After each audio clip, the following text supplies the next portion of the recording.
Welcome. In this first series of lectures for English 382, we're going to start by broadly defining the term grammar and examining what it means in varying contexts. After that, we're going to begin to develop a critical vocabulary that we can use to talk about the individual parts of grammar in an objective way. And finally, in this first series of lectures, we're going to end with a little bit of sentence diagramming.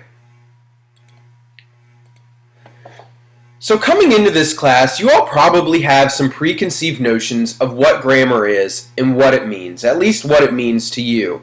If we can think back to our experience in elementary school or middle school or high school, we can all recall being taught grammar. We can all recall being told that we may have good grammar or bad grammar. But that doesn't really help us in defining what grammar is. So grammar is a rather complex topic that contains a lot of constituent parts from modern linguistics, sociolinguistics, meaning the way that language is involved in social interactions, and some other varying disciplines that we'll get to a little farther down the road. So, but while we go through this first series of lectures, these are some essential questions that I'd kind of like you to keep in mind, and hopefully by the end of this, we can have a good idea of how what grammar is, what language is, and how these things work together. So as I said before, grammar is a particularly complex topic, and it sort of defies any one standard definition. So what we're going to do here is we're going to come up with three separate definitions that apply to different contexts, and you'll see how that works here in just a second. So this first context is probably the most broad and theoretical definition of grammar that we have. So this definition would be the system of rules in our heads that governs our use of language. So as human beings, we all use language. Whether those things look different or not really depends on a lot of different social and geographical contexts, something that we're not going to get into within the scope of this class. But it is important to understand that underneath some of those surface differences, there are common similarities. So for example, if we were to compare a language like English to Chinese, we would on the surface think that they are very different. English uses a phonetic alphabet modeled after the Romans. The Chinese language uses a series of ideograms, which means that their characters actually stand for the word that they're signifying. We have vastly different phonetic systems, different ways to conjugate verbs, different ways to use nouns. So a lot of differences there. But beneath all of those surface differences, there are some similarities that all languages have. Just to give you some examples, all languages have a way to say no. To say not that person, not that thing, or no, I would like an extra piece of cheese. So we can see that although that's a small similarity, it's very important. And again, another similarity that all languages have in common is all languages have a way of distinguishing between one and more than one. Now, some languages, like English, will make that either singular or plural. So we can either say one or more than one. While some languages will have different cases that mean one, two, three or more, and then 10 or more. But that is really just varying and really depends on the language. And beyond that, I think we can draw some larger similarities, meaning that all languages have nouns. They all have a way of describing the physical things that we interact with in the world and the emotional concepts that we as a culture encounter. They all have verbs. They all have ways of telling you what it is that I'm doing.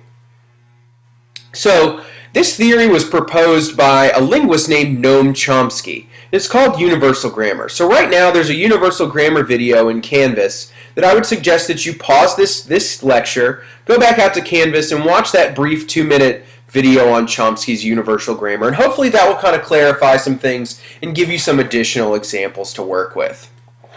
The second definition that we're going to talk about would be a formal description of those rules.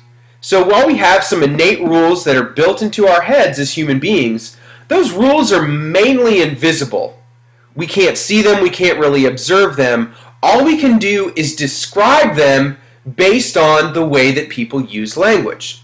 So this is what a lot of our class is going to be concerned with, is formally describing some of these rules that people make apparent by using language every day.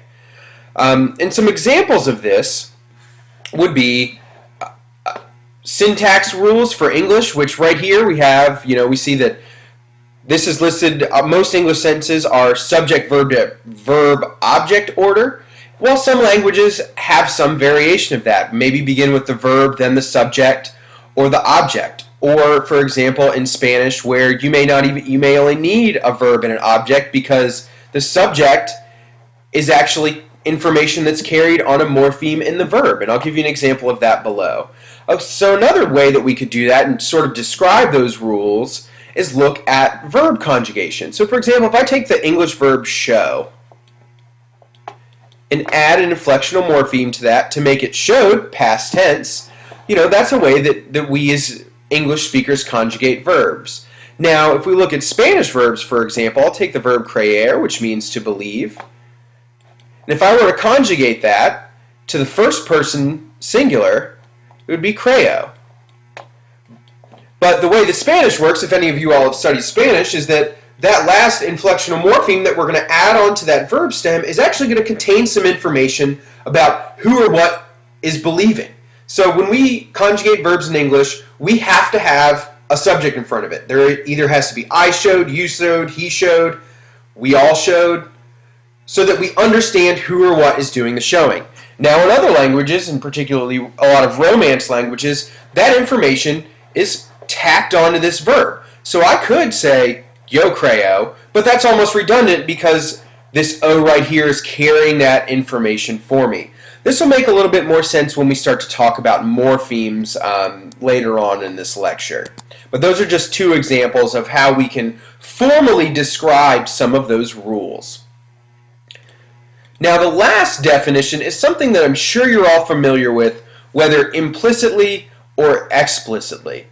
The last and final definition it's also probably the most pervasive use of the word grammar, and something that personally I would like to combat because I don't think this is really the most applicable use of the term. So the third definition would be the social implications of usage, or what I'd like to call linguistic etiquette. So we can all think back to a time where we may have used the word ain't or said I don't want none. And somebody may have corrected us and said, well, you used a double negative there, or you used ain't, and that's not good grammar. So this is where we start to get into the idea of correctness or appropriateness in a particular linguistic context. And this is kind of difficult, and this is mostly, I think, what is taught or what is proponed in schools today, where we have this idea of you use this and not this. This is the correct structure. This is an incorrect structure. Where the way that I like to consider it is a much more open description of how different people use language. And so this is particularly important when we start to talk about, as I said before, the way that grammar functions in a classroom. There are some very good reasons why this definition exists, why we would want to get people to speak or to write in a certain way. When we think about it, it helps social cohesion.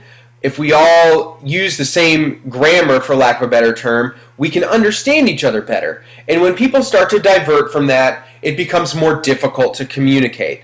But at the same time, there's a way to do that without claiming that one is right or wrong. Because a double negative, for example, is completely acceptable in other languages. And I mean, when I say I don't want none, does anybody not understand what I mean? I don't want any. I don't want whatever it is that you're trying to give me.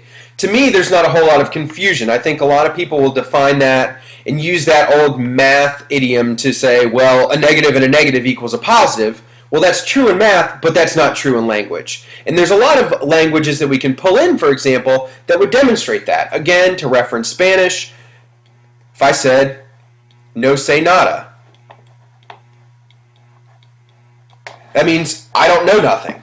But it's a perfect example of a completely correct double negative being used to signify that, hey, I don't know what you're talking about. There's no need for clarification there. It does not equal a positive. It doesn't mean, hey, I do know something. So keep that in mind. That is a very pervasive myth that I'm sure you all have heard at one point or another. But again, I mean, that's math, we're talking about language, so I don't know where that got started, but definitely keep that in mind as we go forward. So now that we have three kind of standardized definitions of grammar that we can use to talk about how it functions in different contexts, let's talk about two of the main theories of grammar, or camps, if we'll call them that. So the two most popular types of grammar now are descriptive grammar and prescriptive grammar. If we go back and look at our three different definitions, descriptive grammar is number 2. So they are trying to observe the rules of our first definition, those rules that occur in our head, using formalized language, a common vocabulary. Now, prescriptive grammar is like definition number 3. It's concerned with correctness, and it's concerned with telling people how they should and shouldn't speak. So descriptive grammar tries as best as it can to be objective, and it's going to use a really scientific or linguistic vocabulary that we're going to get into in the second part of this lecture. But again, it's concerned with describing grammar in an objective context rather than projecting ideas of correctness. So it's also known as linguistic grammar, and it's concerned with things like syntax, semantics, phonology, other things like that, and it was generally created by modern linguists who mostly worked in the early part of the 20th century. And we can compare that to prescriptive grammar. Prescriptive grammar is going to impose rules. It's going to prescribe you something. Now, this is mostly concerned with correctness. And this stems from early attempts of people in English to apply Latin grammar to English. And again, as we looked at with some of our examples earlier, between Spanish and English or Chinese and English, we can't always do that. We can't take another language's grammar and apply it to English. It's just not going to work in the same way. So that concludes the first part of this Lecture 1 series. So go ahead, go back out to Canvas, watch that Chomsky video if you haven't already, and then pick up where we left off with our next section.